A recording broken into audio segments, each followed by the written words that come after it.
State Superintendent of Public Instruction Tom Horne says his #1 job is to help schools improve academically.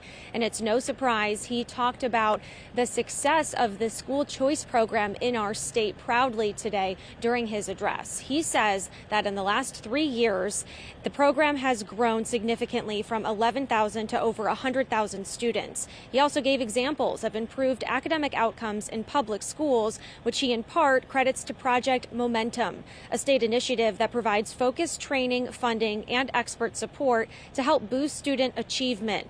Horne claims schools participating in Project Momentum show double the progress of the state average in reading and 3 times the state average in math.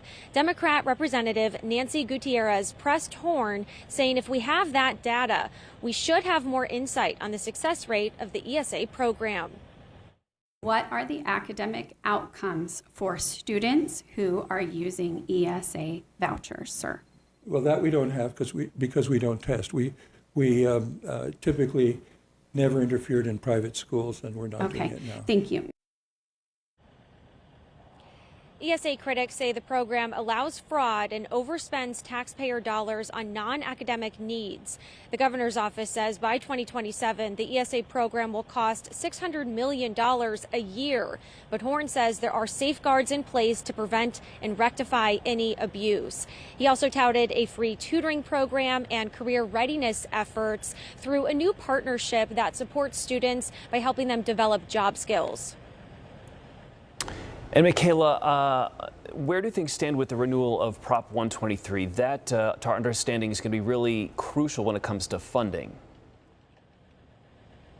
Absolutely, yes. So that is a constitutional amendment that was passed in 2016 and it expired last year. So this year is the deadline to renew it. It will first need to pass through the legislature before going to voters. And Prop 123 helps fund public education by pulling from the state's land trust. And today Horne talked about this, saying that the legislature needs to renew it and use the money to give teachers pay raises directly, not going through the districts, because he says the state of teachers, the lack of teachers in our state is an emergency.